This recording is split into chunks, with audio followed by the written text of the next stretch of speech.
Had a great first night on board the Symphony of the Seas. This morning, heading to the gym first thing. A little curious if we're going to actually make it to Haiti, given a whole bunch of prisoners escaped from prison and are now apparently running amok. So we'll see if we actually make it to Labadee here, but not really my concern. We're going to head to the gym. Hey everybody, welcome back to Jackson Jet Setting. Yes, we are on a sea day here on our 6-night cruise on Symphony of the Seas. Went to the gym and then headed over to the Solarium Bistro for some breakfast. Love the Solarium Bistro, just a really nice space to have some breakfast. Then it was time for the exclusive event. As a top tier sailor, I get invited to these now, which is really nice. On these longer sailings, they have a really cool event. Usually they bring in some part of the entertainment team, do a little exclusive show for us, maybe some free drinks. This is the first time that I've seen one done in the Aquatheater, which is pretty interesting. Overall, it worked really well, and we had a cool aerialist. Yes, give a big wave, say welcome back. Welcome back. My name is Dennis, I'm the cruise director here on board Symphony of the Seas. If you look over your shoulder, hi, Christy. Hi, Christy.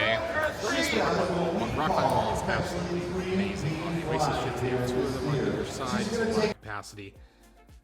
But this is kind of similar to what happens in Hero. I didn't show that in my video yesterday. If you didn't watch the day one video, go and check that out. I have a link down in the notes.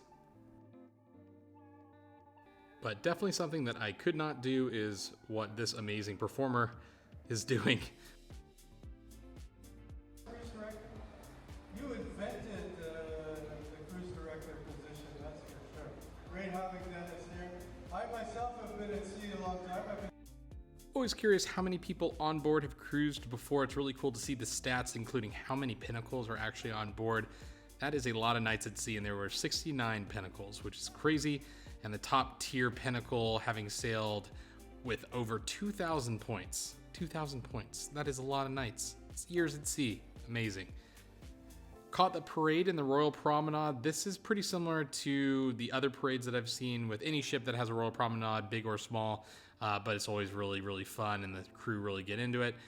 Seas were a little choppy today, but great weather in terms of like no rain. It was time for a little Izumi Lunch.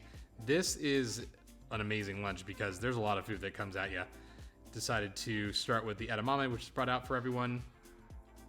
Then a little tempura, had some nice shrimp, definitely can recommend that. Little wonton soup action going on for Robert. And then we had tons and tons of sushi, and they actually messed up and brought out the full portions for all of our sushi. With lunch, usually they do a half portion, which I would have been totally fine with, but man, they really messed up and had to give us the entire meal, which is really nice of them. Nice smooth sailing at this point in the afternoon out the front of the ship.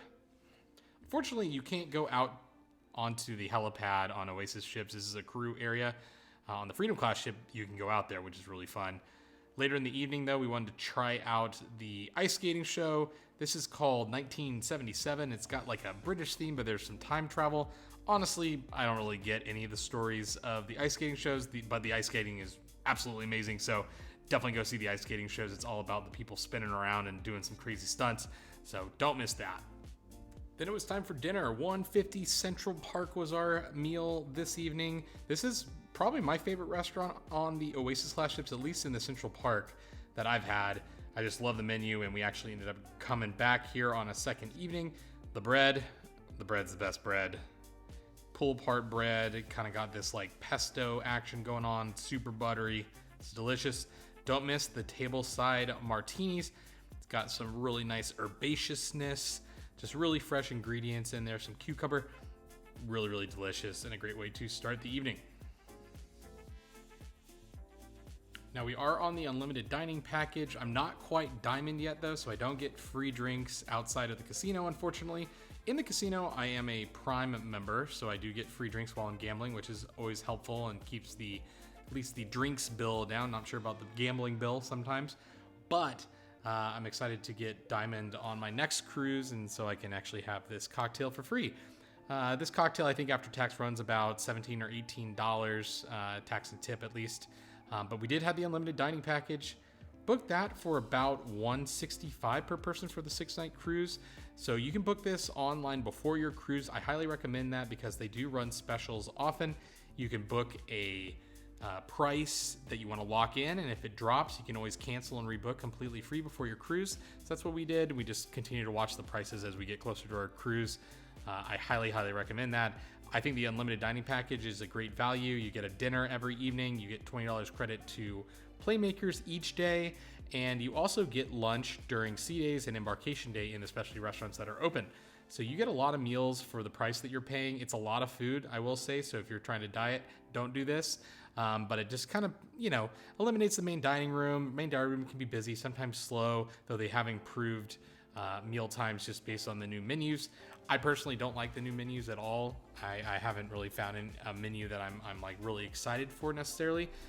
So the unlimited dining package is one way, and a pretty cheap way, honestly, to just like make the cruise super great. And service is always amazing in these, especially dining rooms.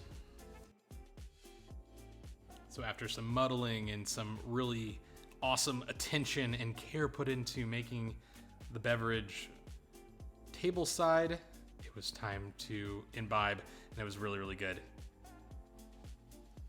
What is your favorite cocktail on board a Royal Caribbean ship? Let me know in the comments. And if you have a favorite restaurant on board any Oasis class ship, are there some that are missing or going away possibly? I really liked Samba on Allure of the Seas, and I don't think that that's going to be coming back after the dry dock, unfortunately. Portion sizes here at 150 Central Park are absolutely gigantic. That was short rib as an appetizer. It is a full entree size. And then I went with the lobster thermidor, which is, this thing is good. And then a nice little hazelnut cake to finish things off. Robert went with the fried cheesecake, which I've had on a previous cruise, and it's really good. It's probably the most popular dessert. Then we went off and played Who Wants to Be a Millionaire. I actually got selected. I was answering tons of questions, won a lot of prizes. It's just really cheap prizes, nothing too crazy, but it was really fun to play. Thanks a lot for watching this video. Tune in to the next video to see if we make it into Labadee. Are we going to be taken away by the escaped prisoners? Or are we going to be able to have a lovely day here in paradise? You'll have to wait to find out. Ignore this footage. This isn't my footage. Just kidding. We made it fine. But stay tuned for our day in Labadee. We had a really great time.